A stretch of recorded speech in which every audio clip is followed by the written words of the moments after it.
तो हम लोग डिस्कस करते हैं कि पहला पॉइंट क्या था जो हम लोग डिस्कस कर रहे थे अभी स्पेस के बारे में, जेनिटर।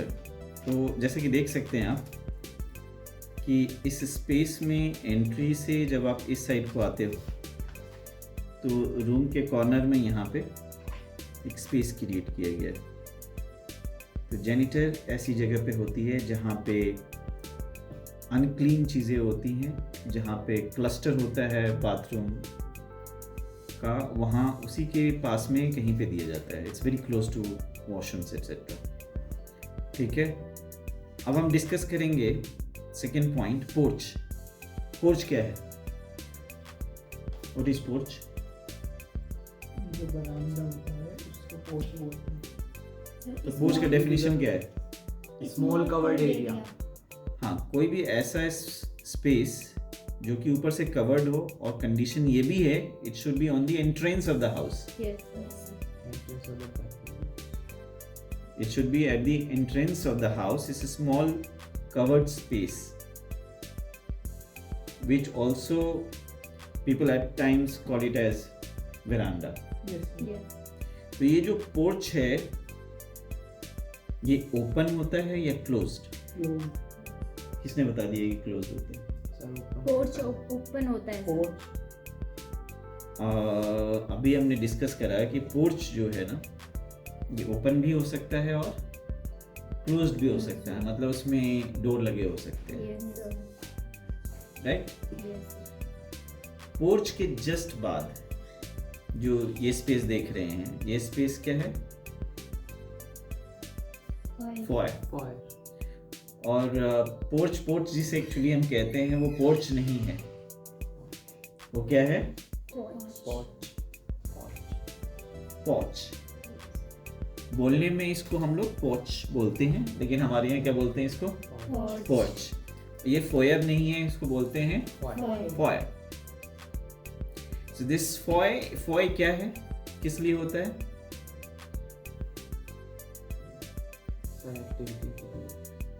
एक्टिविटी होती है यहाँ पे। Sir, an entrance hall in a cinema theater. This is cinema theatre hall. Sir, where people. This is a residence. Residence में फॉय क्या करता है? Sir, जो उनके बाहर का एंट्रेंस का वो होता है, एंट्रेंस करते हैं। This is the space, vestibule, between main entrance and rest of the area. Between main entrance and rest of the area. Generally, foyer opens into a hall. So first thing, once you walk in, पहले जाते हो porch में, then जाते हो foyer में, and then आप कहाँ enter करते हो? एक hall में। और हॉल क्या है? ये एक इंटरकनेक्टिंग स्पेस होता है, यहीं से सब कुछ कनेक्टेड है, देख सकते हैं। यहाँ से डाइनिंग कनेक्टेड है, यहाँ से इस साइड से अगर आते हैं तो किचन कनेक्टेड है। ये पूरा क्लस्टर जो है इस तरह का, bedroom, den, bedroom 3, bedroom 2, master bedroom, ये सारे यहाँ से कनेक्टेड है।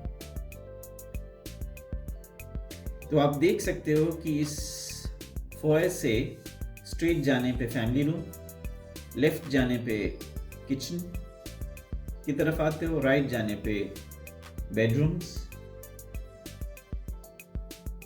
क्लियर है? और स्ट्रेट जाने पे फैमिली रूम मिलता है, क्लियर है? अब एक और चीज हम डिस्कस करेंगे यहाँ पे कि ये जो फैमिली रूम देख रहे हैं आप, अब ये फैमिली रूम होता क्या है? What is this family room? Loudly बोलिए, समझ में नहीं आ रहा क्या बोल रहे हैं। एक्टिविटी कौन सी? हाँ जी,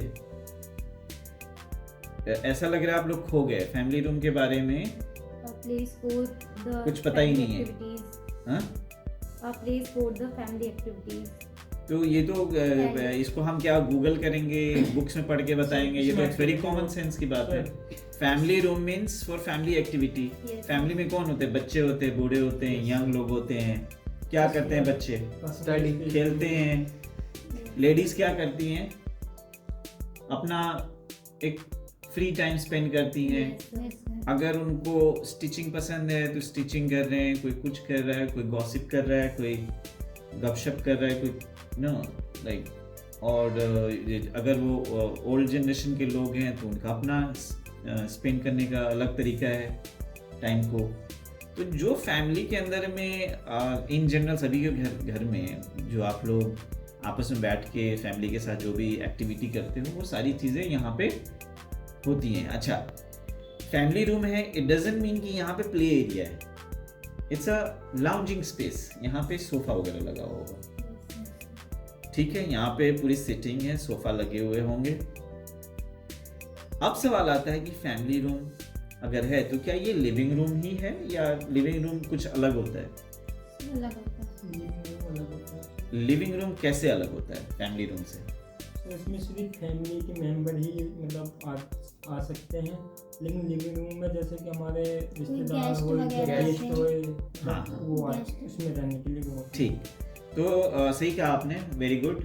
दिस इज समथिंग आपको इंस्टेंट जवाब देना है क्योंकि कोई साइंस नहीं है, बहुत मुश्किल चीज़ नहीं है। हम इसलिए डिस्कस कर रहे हैं ताकि हम थोड़ा सा डिस्टिंक्शन समझें। कई बार कंफ्यूजन रहती है कि यार ये क्या है, फैमिली रूम क्या है, लिविंग रूम क्या है, ग्रेट रूम क्या है। तो सबसे पहले हम लोग फैमिली रूम को अगर देखते हैं तो family room generally back of the house रखा जाता है। देख रहे हैं, ये एंट्रेंस के पास नहीं रखा गया कहीं पे, ये रखा गया है back of the house. This is the back of the house, right? Yes, sir. On the contrary, अब हम अगर बात करते हैं किसकी, लिविंग रूम की। देखिए यहाँ पे लिविंग रूम है, इस लिविंग रूम को कहाँ रखा गया है? Front of Front of the front of the house. क्यों? क्योंकि क्योंकि अभी आपने बोला, इन्होंने क्या बोला Yes. था? गेस्ट वगैरह गेस्ट हाँ। बाहर के मेंबर कोई भी अगर आपकी डिस्टेंट रिलेटिव आ रहा है जिससे बहुत ज़्यादा क्लोजनेस नहीं है, Yes. या कोई गवर्नमेंट ऑफिसर आ रहा है, कोई फॉर्मल एरिया से लोग आपसे मिलने आ रहे हैं, जो फॉर्मल लेवल पे मिलते हैं। फॉर्मल समझ रहे हैं ना? Yes. फैमिली में लोग आपस में इनफॉर्मली रहते हैं, है ना? और लिविंग रूम में जब आप किसी से डिस्कशन, कोई बात कर रहे हो, इंटरेक्शन कर रहे हो, सो जिसको हम क्या कहते हैं कि when you interact, entertain guests or distant relative in the residential space, that space must be called as living room. So ये है living room. अच्छा, इसी पूरे स्पेस में देखेंगे तो पीछे की तरफ फैमिली रूम भी है। अब ये क्या पर्पस है कि यहाँ इनफॉर्मल एक्टिविटी होगी विद द फैमिली मेंबर्स और यहाँ पे फॉर्मल एक्टिविटी होगी with the guests and distant relative, जो दूर के रिश्तेदार हैं। और ये फॉर्मल का और इनफॉर्मल का मतलब भी साथ साथ समझते चलते हैं। यहाँ पे हम जिस भी ड्रेस में हैं, जिस भी स्टेट में हैं, घर में रह रहे हैं तो हम ऐसा तो है नहीं कि वेल ड्रेस्ड रहेंगे हमेशा, शॉर्ट्स में हैं, जैसे तैसे हैं, तो वो यहाँ पे तो चलेगा क्योंकि हम एक दूसरे के साथ फैमिली में ऐसे रहते हैं। लेकिन यही चीज़ यहाँ नहीं चलेगा। कोई बाहर से गेस्ट आया है तो क्या आप उसके पास किसी भी कैजुअल ड्रेस में, कैजुअल लुक में, बिना हेयर को ड्रेस किए हुए ऐसा जा सकते हैं? हाँ, जैसे कि हम बाहर निकलते हैं, जैसे आप आज क्लास में आए हो, क्या मतलब जो फैमिली में जिस तरीके से रहते हो वही ड्रेस पहन के आए हो, ड्रेस्ड अप हो के आए हो ना, फ्रॉम बॉटम टू टॉप, अब बिल्कुल अलग होके आए हो, जो फैमिली घर में ऐसे नहीं रहते। तो जाहिर सी बात है living room is a formal space. अब हम डिस्कस करेंगे, अब डिस्टिंक्शन आपको समझ में आ रहा है कि भाई फैमिली रूम क्या होता है, लिविंग रूम क्या होता है। अब एक और रूम होता है जिसको कहते हैं हम लोग ग्रेट रूम। तो हम ग्रेट रूम को देखते हैं। इस पर्टिकुलर लेआउट को देखिए, इसमें ग्रेट रूम की पोजीशन कहाँ पे है, मतलब in respect to the entrance ये कहाँ पे है? Back side of the house. क्यों? पहले डिफाइन कर लेते हैं ग्रेट रूम होता क्या है। व्हाट इज ग्रेट रूम, बताओ। इसमें लिविंग रूम सारी चीजें कंबाइन होती है। इसमें लिविंग रूम, क्या वो सही कह रही है? क्या क्या होता है? जैसे स्टडी रूम, नहीं, क्लियर बताओ ना, क्या ये लिविंग सॉरी ग्रेट रूम क्या होता है? ग्रेट रूम में जैसे कि हमारा फैमिली रूम भी इसमें ही आ जाता है, कंबाइंड होते हैं, स्टडी रूम भी, और जैसे एक्टिविटी कुछ लिविंग रूम भी, Dining. And also dining. Sir ये एक ही में ग्रेट रूम में आ जाते हैं, इसमें एक्टिविटी भी कर सकते हैं। सारे अच्छा, कंबाइन है, अच्छा कंबाइन होती है। ठीक आप बताओ ग्रेट रूम। यस सर, सही है जो बताया। नहीं आप बताओ ना अपनी तरफ से कि ग्रेट रूम होता क्या है।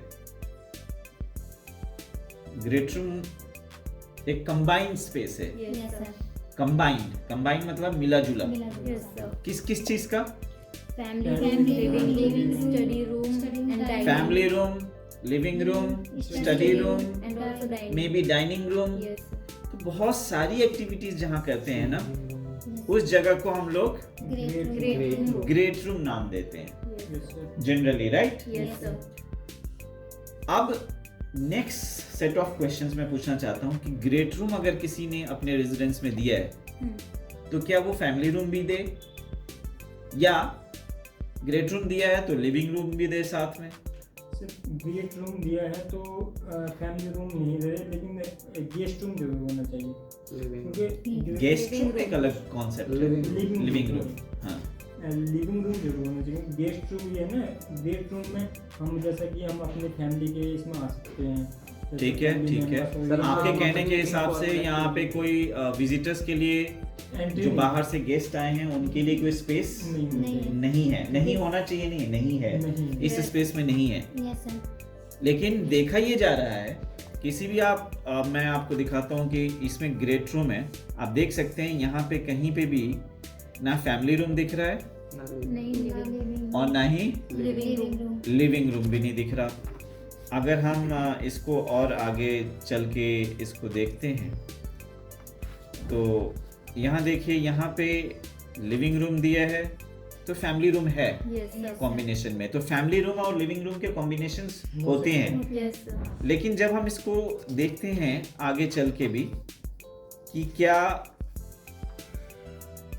ग्रेट रूम के साथ दूसरे कॉम्बिनेशंस हो सकते हैं। ग्रेट रूम यहाँ देखिए, ये रहा ग्रेट रूम। Yes sir. इस ग्रेट रूम के साथ साथ यहाँ पे ना ही फैमिली रूम दिया गया है ना ही लिविंग रूम। ना ही लिविंग रूम दिया गया है। अब मैं बार बार अगर देखने की कोशिश करूं, अगर इस वाले में देखेंगे तो इसने फैमिली रूम दिया है, यस सर। इसने लिविंग नहीं दिया।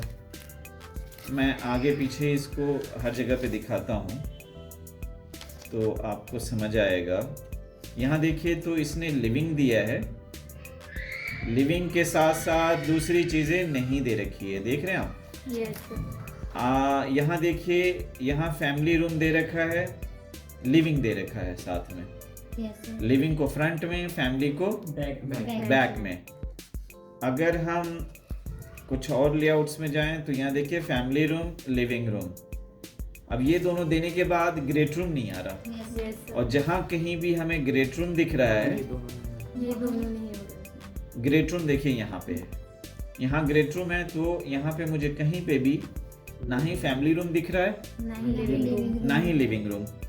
तो अब आप अपनी ओपिनियंस बताइए कि जैसा इन्होंने बोला कि ग्रेट रूम अगर है तो हम लिविंग रूम दे सकते हैं, क्या ये करेक्ट है? आपको अगर प्लान करना हो स्पेस कल को, कोई कहता है कि भाई मुझे एक ऐसा स्पेस दे दो जहाँ पे मिक्स्ड एक्टिविटी हो, तो आप ग्रेट रूम दोगे।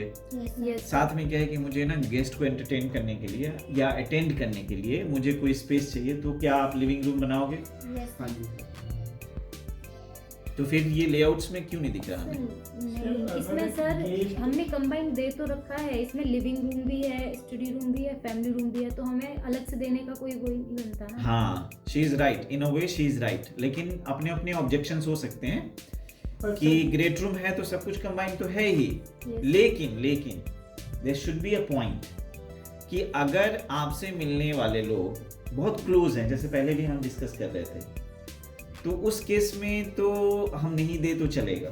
लेकिन ऐसा है कि जहाँ पे मान लीजिए आप ऑफिसर हो, जैसे कि ए ग्रेड ऑफिसर हो, आपके पास में सबऑर्डिनेट लेवल के लोग हो सकता है आपके घर पे आते हो, यस सर।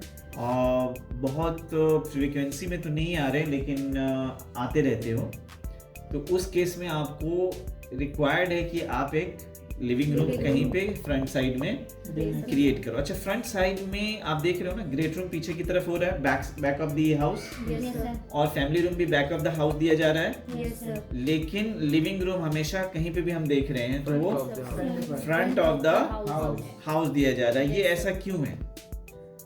क्योंकि इसमें सर लिविंग रूम में अननोन भी आ सकते हैं, इसलिए उनको फ्रंट में रखा Yes, गया है sir, ताकि front में आप रखा है। वहां पे उनसे मीटिंग करके Yes, उनको sir। वहां से सी ऑफ कर सके, यस सर, वो पूरा वॉकिंग ना करें पूरे Yes, घर sir। में, क्योंकि बाहर के लोग हैं, है ना। यस सर, अब ये चीज किस टॉपिक के अंदर हम लोग डिस्कस करते हैं? प्रिवेसी के अंदर।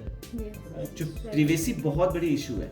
यस सर, अच्छा, एक ओपिनियन चाहिए, then we will end up this video, कि आज के टाइम में, जो आज का मॉडर्न टाइम है, 2023 में है हम लोग, यस सर, प्रिवेसी क्या धीरे धीरे खत्म होती जा रही है या वैसी है जैसे पहले थी? पहली चीज। दूसरी चीज, क्या आने वाले टाइम में प्रिवेसी बहुत ही ज्यादा लोग मेंटेन करेंगे या प्रिवेसी ऑलमोस्ट खत्म हो जाएगा? इन जनरल सभी लोगों के लिए बोल रहा हूं। जी बताइए, आज के टाइम में आपको प्रिवेसी क्या दिखता है कि लोगों में प्रिवेसी अब कम होता जा रहा है, बढ़ रहा है, या कोई चेंज नहीं है अभी से? अगर 20, 30, 50 साल पहले से कंपेयर करें। से तो सर ये प्राइवेसी बढ़ रही है। हाँ बोलिए, पूरा बोलिए ठीक से। मेरे से तो ये प्राइवेसी ना ज़्यादा मतलब विरोध करती है। ठीक है, बहुत तेजी के साथ। हाँ जी। प्रिवेसी समझ रहे हैं ना मैं क्या कह रहा हूँ? Yes, पर्दा, yes, sir। पर्दा हिंदी में सर, बोले तो पर्दा। कम हो रही है, प्रिवेसी कम हो रही प्राइवेसी कम है। हो रही है, हाँ जी, कम हो रही है सर, प्रिवेसी बहुत कम हो रही है। यस सर, नहीं सर, मेरे अकॉर्डिंग अब मैं बताता हूँ कैसे ओपन टाइप ऑफिसेज बन रहे हैं जहाँ पे प्रिवेसी नहीं है। यस सर, घर में अगर आप देखें तो एक ही स्पेस में डाइनिंग भी है, लिविंग भी है, यस कहीं पे कॉर्नर में स्टडी दे रखा है, वहीं से स्टेयरकेस भी जा रही है। यस सर, आपने ऐसे भी लेआउट्स देखे होंगे जहाँ पे क्या हो रहा है कि सारी एक्टिविटी एक ही एरिया में, एक ही एरिया में तो देखिए, यहाँ पे प्रिवेसी कहाँ रह जाता है? कोई मान लो ऊपर के फ्लोर पे जा रहा है, कौन डाइनिंग टेबल पे बैठा है, कौन वहाँ लिविंग स्पेस में बैठा है, वो सब उसको पता लग रहा होता है। यस सर, तो यहाँ पे प्रिवेसी नहीं होता। आप फास्ट फूड चेन में जाइए, आजकल फास्ट फूड चेन का वो है टाइम। आप मॉल्स में जाओ, फूड कोर्ट में, वहाँ कौन सी प्रिवेसी है? आप राजीव चौक, कनॉट प्लेस, किसी टाइम में आपने देखा वो स्क्रीन्स वगैरह लगाए जाते थे, अब वो सब चीज़ें हट गई हैं। स्क्रीन, फैमिली को अलग कर दिया जाता था स्क्रीन लगाकर, तो ये सब चीज़ें धीरे धीरे कम होती जा रही है। इस वजह से अगर कोई कहे कि मैं लिविंग रूम नहीं बना रहा, एज अ डिजाइनर अब आप लोगों को सोचना है कि मुझे ग्रेट रूम बना दो, तो अब आप अग्री करते हैं कि हाँ, ग्रेट रूम से भी काम चलाया जा सकता है। यस सर, जब अब मैं ऑर्डर पूछूंगा, सबसे ज्यादा फॉर्मल कौन सा स्पेस मानेंगे आप? Living room obviously. Yes. उसके बाद क्या है? फैमिली रूम या great room? Bedroom great room, उसके बाद फैमिली रूम, फैमिली रूम। तो मेरी ओपिनियन है कि जब आप फैमिली रूम बना रहे हैं तो उस केस में एक बात का ध्यान रखिए, अगर फैमिली रूम बना रहे हैं तो फैमिली रूम अगर बना रहे हैं तो उसमें किसी तरह का फॉर्मल वर्क ना करें, क्योंकि वो फैमिली एक्टिविटी के लिए है, प्योरली फैमिली एक्टिविटी के लिए। लेकिन ग्रेट रूम में आपका फॉर्मल वर्क हो सकता है और लिविंग रूम में तो होता ही है। तो आपने क्या सीखा कि जब हम स्पेस प्लान करते हैं तो इसमें हर एस्पेक्ट को सोचा जाता है। अभी तो इस पार्ट में, इस वीडियो के पार्ट में मैंने बहुत लिमिटेड चीज़ें डिस्कस करी। दूसरे वीडियो में हम लोग डिस्कस करेंगे एडजेसेंसी कौन किसके पास होगा। स्पेस प्लानिंग का बहुत बहुत इंपॉर्टेंट टॉपिक है एडजेसेंसी, और दूसरी चीज़ है लेआउटिंग, उसको हम लोग नेक्स्ट वीडियो में डिस्कस करते हैं। Thank you very much for watching this video.